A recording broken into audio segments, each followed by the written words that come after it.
ये उत्साह, ये जोश बता रहा है कि अब की बार बिहार से बीजेपी बाहर।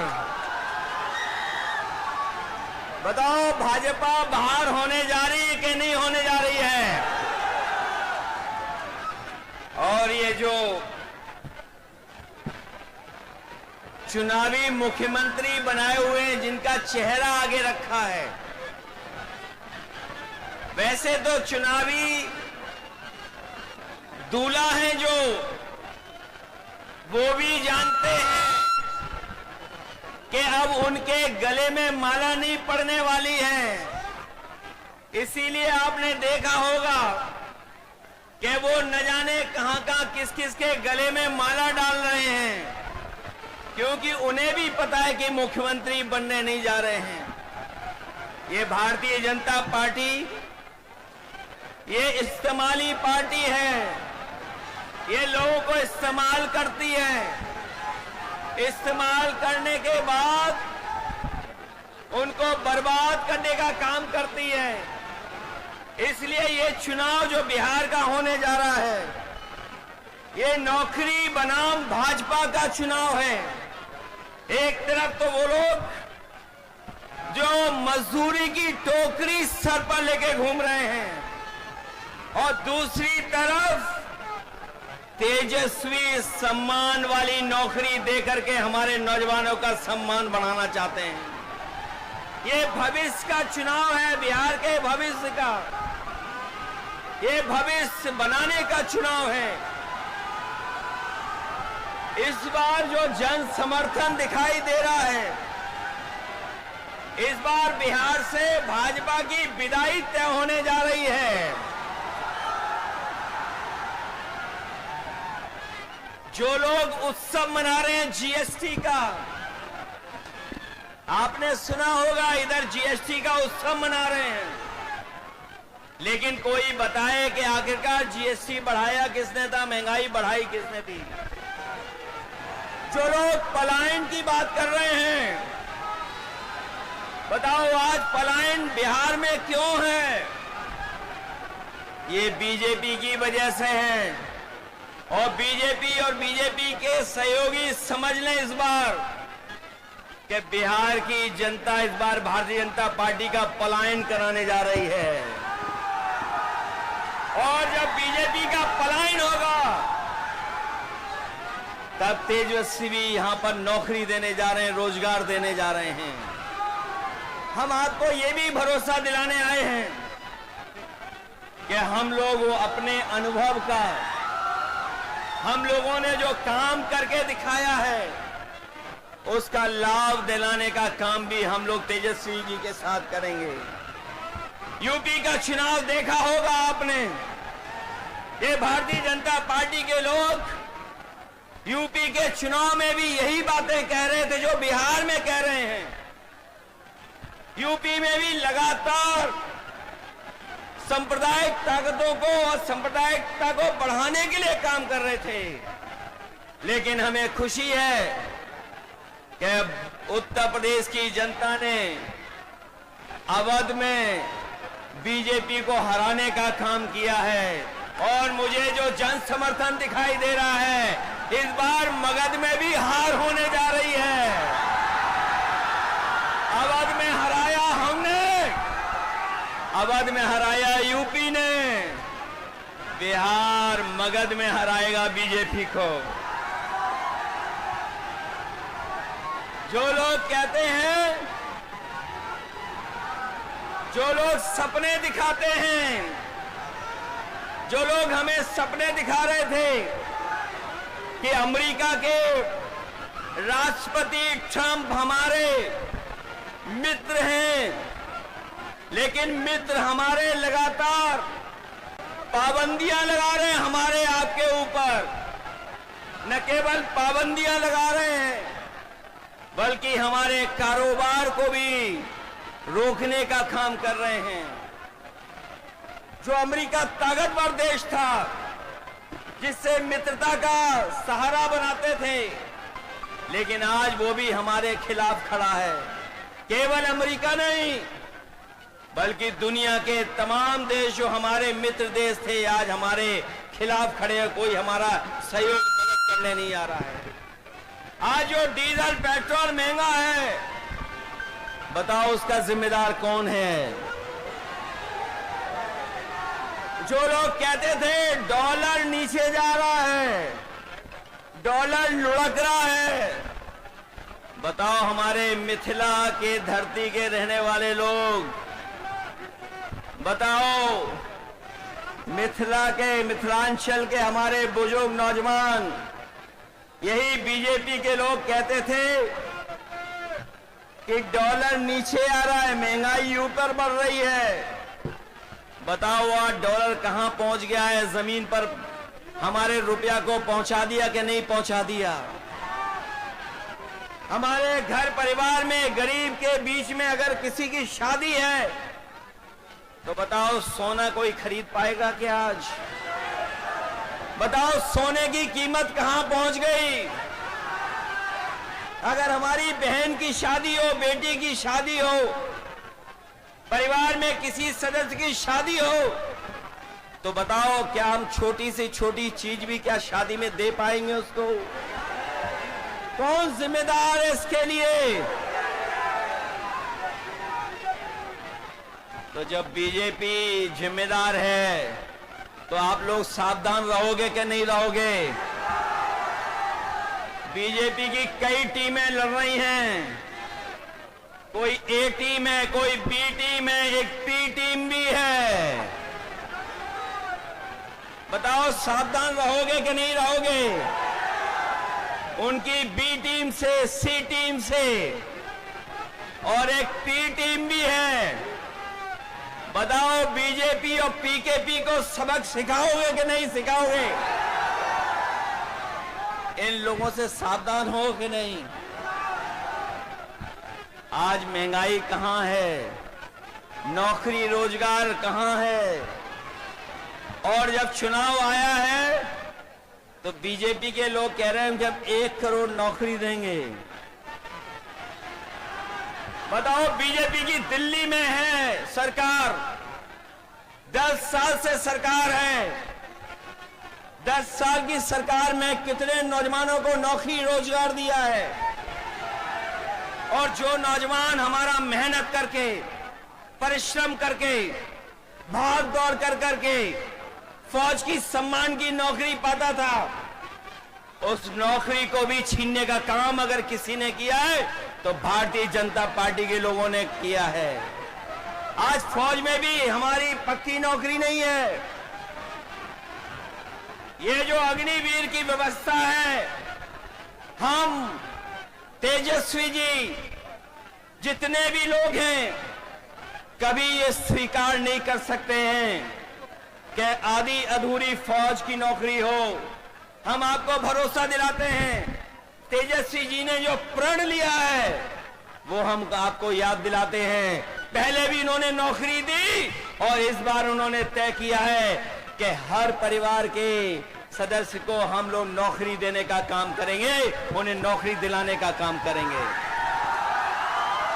न केवल नौकरी बल्कि हमारी माताएं बहनें जो हैं, जो गरीब हैं, परिवार जिनका चल नहीं पा रहा है, गरीबी का सबसे ज्यादा सामना, महंगाई का सबसे ज्यादा सामना हमारे घर परिवार की माताएं बहनों को सामना करना पड़ता है।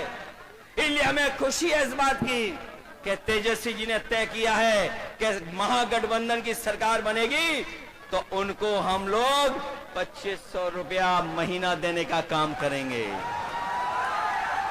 न केवल 2500 बल्कि हमारी जीविका के वाले लोग हैं जो दिन रात प्रयास मेहनत करते हैं, सरकारी योजनाओं को पहुंचाने का काम करते हैं, उनको भी लाभ देने का काम करेंगे और उनको 30,000 रुपया महीना दिलाने का काम करेंगे। यही नहीं, मुझे याद है उत्तर प्रदेश में हम लोगों ने बिजली के कारखाने लगाए थे और उसका परिणाम ये हुआ कि बिजली मिलने लगी, 24 घंटे भी बिजली मिलने लगी। यहां पर हमें बधाई देना चाहते हैं महागठबंधन को। उन्होंने तय किया है कि 200 यूनिट फ्री बिजली उपलब्ध कराने का काम करेंगे गरीब परिवारों को। और ये जो गैस सिलेंडर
बीजेपी का मुकाबला किया है, यहां पे भी आप सब लोग एकजुटता दिखाना, एक साथ होकर के मुकाबला करोगे, मुकाबला एक साथ करोगे मिलकर के। ये तो जोश उत्साह बता रहा है कि इस बार भारतीय जनता पार्टी का यहां से पलायन होने जा रहा है। बिहार का भविष्य बनाओगे आप लोग, रोजगार के लिए वोट देंगे, हर घर परिवार की नौकरी के लिए वोट देंगे और 500 रुपए सिलेंडर कराने के लिए वोट देंगे कि नहीं देंगे? और झूठों को सबक सिखाओगे। ये बात तो जानते ही होंगे कि अब वो मुख्यमंत्री भी बनेंगे जो मुख्यमंत्री हैं। बताओ वो चुनावी दूल्हा है कि नहीं है? और वो चुनावी दूल्हा भी ये जानते हैं कि इस बार उन्हें माला कोई नहीं डालेगा, इसीलिए वो माला खुद ही डाल ले दूसरों को। ये बात तो समझ गए। और अगर नहीं समझे हो तो बताओ महाराष्ट्र में क्या हुआ? बताओ, जिसको मुख्यमंत्री के नाम से चुनाव लड़े लेकिन बीजेपी ने उनको मुख्यमंत्री नहीं बनाया, मध्य प्रदेश में भी नहीं बनाया, बिहार में भी नहीं बनाएंगे। इसलिए महागठबंधन के लोगों, हम आपसे अपील करना चाहते हैं कि इस चुनाव को अपना चुनाव समझना, अपने भविष्य का चुनाव समझना, अपने नौजवानों की तरक्की और खुशहाली का चुनाव समझना और इस देश को बनाने के लिए चुनाव समझना। क्योंकि बिहार का परिणाम ही दिल्ली की सरकार को हिला देगा, सरकार नहीं चलने वाली। बताओ, बिहार से हारने के बाद दिल्ली की सरकार कैसे चलेगी, बताओ।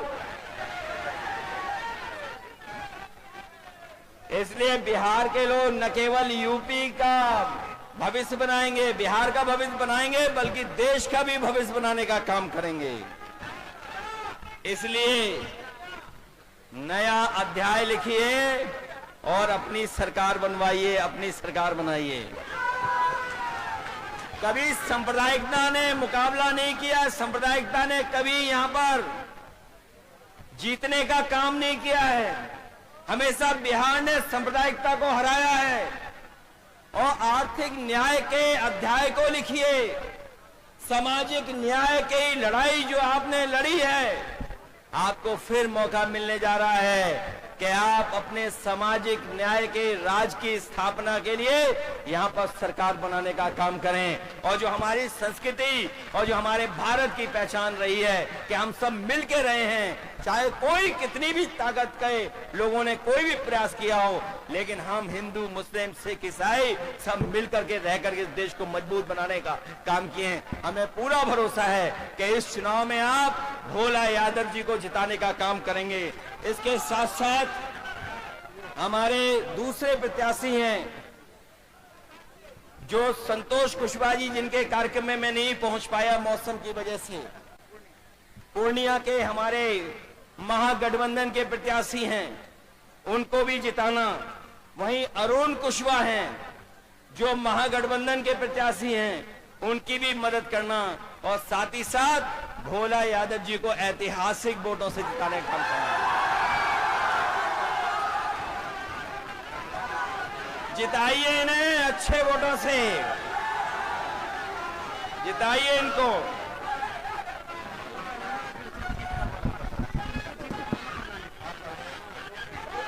एक बार तालियां बजाकर स्वागत करिए आदरणीय अखिलेश यादव जी का, जोरदार स्वागत। उठाओ दोनों हाथ नौजवानों और भारत के भविष्य आदरणीय अखिलेश यादव जी का तालियां बजाकर स्वागत करें। महागठबंधन के सीनियर नेता, पीडीए के नायक आदरणीय अखिलेश यादव जी का स्वागत करिए तालियां बजा करके। बजाइए जोरदार ताली। अखिलेश यादव, तेजस्वी यादव, अखिलेश यादव, तेजस्वी यादव।